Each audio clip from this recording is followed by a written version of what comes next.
Aujourd'hui, on décode ensemble les signaux envoyés par le marché de la BRVM. Et le message est clair, une tendance de fond haussière, oui, mais avec des choix très ciblés. On va voir ce que ça signifie et surtout où les investisseurs ont décidé de placer leur argent. Allez, on commence tout de suite avec le résumé de la séance. Le grand titre du jour, c'est ça. Une confiance générale, mais une confiance qui fait le tri. Regardons les chiffres pour comprendre. Ce qu'on voit tout de suite, c'est un marché à deux vitesses. D'un côté, le marché dans son ensemble, représenté par le composite et le BRVM30, est dans le vert. C'est le signal positif. Mais de l'autre, le BRVM Prestige, qui regroupe les plus grosses capitalisations, eh bien, il se replie légèrement. C'est le premier indice qui a des prises de bénéfices bien ciblées. Et c'est là que ça devient intéressant. Cette divergence nous dit que l'optimisme est bien là, mais que les investisseurs ne sont pas en mode achat automatique. Non, ils arbitrent, ils font des choix sur les poids lourds du marché, ils ne vendent pas massivement, ils sécurisent simplement des gains sur certaines valeurs. Voilà, cette phrase, elle résume parfaitement la journée. La progression n'est pas un raz-de-marée uniforme, elle est chirurgicale. Il ne s'agit plus d'acheter le marché en bloc, mais bien de sélectionner avec soin les entreprises qui vont porter la croissance. Alors, qu'est-ce qui explique ce comportement de sélection? Qu'est-ce qui se passe dans la tête des investisseurs? Eh bien, la réponse tient en un seul mot, l'anticipation. On a plus de 700 millions de francs CFA qui ont été échangés aujourd'hui. C'est un volume significatif. Et attention, il ne faut pas y voir une simple agitation spéculative de court terme. Bien au contraire, ce niveau de liquidité, c'est le signe que des capitaux patients, des institutionnels, sont en train de repositionner leur portefeuille pour la nouvelle année. C'est un mouvement stratégique. Et cet argent, il n'a pas été dispersé au hasard, pas du tout. Sur les 47 titres qui ont bougé, quasiment la moitié, 23, terminent en hausse. Ça montre une direction claire. L'argent s'est concentré sur un groupe de valeurs bien identifiées, jugées prometteuses. Donc le point crucial à comprendre, c'est que le marché ne regarde pas dans le rétroviseur. Il n'achète pas les performances de l'année dernière, il achète les performances attendues pour cette année. Il se positionne avant la publication des résultats annuels. C'est de l'anticipation rationnelle. Bon, maintenant, allons voir plus en détail. Concrètement, où est allé cet argent? Quelles sont les valeurs qui ont vraiment animé la séance? On voit très bien ici les gagnants et les perdants du jour. Des titres comme Unilever sont clairement recherchés, sûrement en anticipation de bons chiffres dans le secteur de la consommation. Pour les baisses, la question qu'on peut se poser est: faut-il s'en inquiéter? C'est une question légitime, que tout investisseur qui regarde le long terme doit se poser en voyant ces chiffres. La réponse, pour le moment, est non.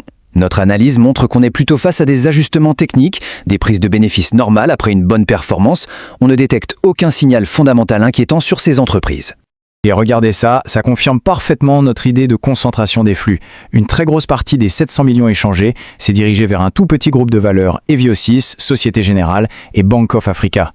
C'est la preuve ultime que le marché est en mode sélection. D'accord, tout ça c'est l'analyse d'une journée. Mais pour l'investisseur qui a un horizon de plusieurs années, qu'est-ce que ça change concrètement? Eh bien, pour l'investisseur fondamental, ces chiffres sont cruciaux. Un PER moyen autour de 11,7, ça veut dire que le marché se paie moins de 12 fois ses bénéfices. Si on ajoute à ça un rendement du dividende moyen de 7,5%, le message est limpide, la BRVM reste fondamentalement sous-valorisée et offre une prime de risque très attractive. Cela renforce notre conviction chez GeoInvestis. Une approche disciplinée qui se base sur les fondamentaux des entreprises et la bonne stratégie. Le marché actuel récompense la patience et l'analyse, pas la précipitation. On termine avec le point le plus important. S'il y a une seule chose à retenir de l'analyse d'aujourd'hui, c'est la suivante. Le message stratégique pour 2026, c'est celui-ci. Le succès ne viendra pas en pariant à l'aveugle sur une hausse générale du marché, non. Il viendra d'une sélection rigoureuse valeur par valeur. L'analyse et la discipline feront toute la différence. Pour résumer, le marché de la BRRM nous montre aujourd'hui un visage mature. Il est rationnel, il est sélectif et il est là pour récompenser la création de valeur sur le long terme. Comprendre cette logique, ce n'est pas une option, c'est vraiment la clé pour bien naviguer en 2026. Voilà pour l'analyse GeoInvest du jour. Merci de nous avoir suivis et on se retrouve à la prochaine séance pour continuer à décrypter ensemble les signaux du marché. Aujourd'hui, on va apprendre à analyser une société cotée. Mais attention, pas comme un simple spectateur. Non, on va se mettre dans la peau d'un véritable enquêteur, à la recherche de faits, de preuves concrètes. On va commencer avec cette phrase parce qu'elle résume tout. En bourse, le prix d'une action, eh bien ça bouge tout le temps. C'est le reflet des émotions, des rumeurs, c'est une opinion. Par contre, les chiffres, eux, ils racontent une histoire bien plus solide. Et c'est bien là le problème. Beaucoup trop de décisions sont prises à cause de ce bruit ambiant, de ces opinions. Notre but ici, c'est justement de dépasser ça pour se concentrer sur ce qui compte vraiment, les faits. Alors, allons-y, plongeons dans le vif du sujet.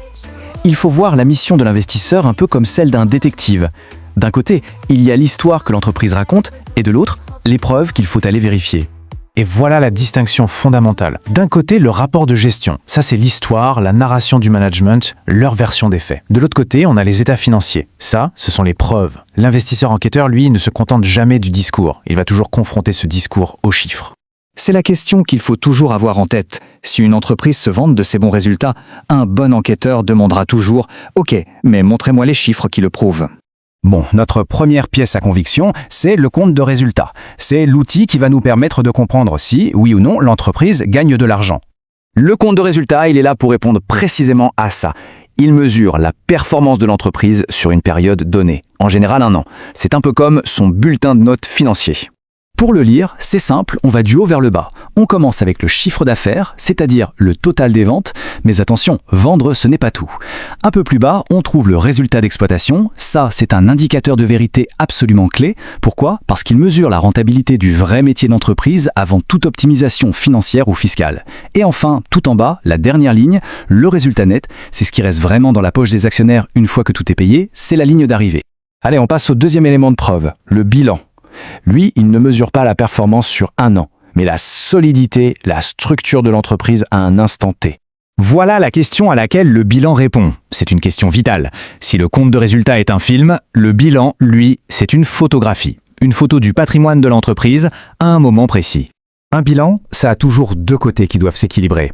D'un côté, l'actif, c'est tout ce que l'entreprise possède. Ses usines, son cash, ses stocks. De l'autre côté, le passif.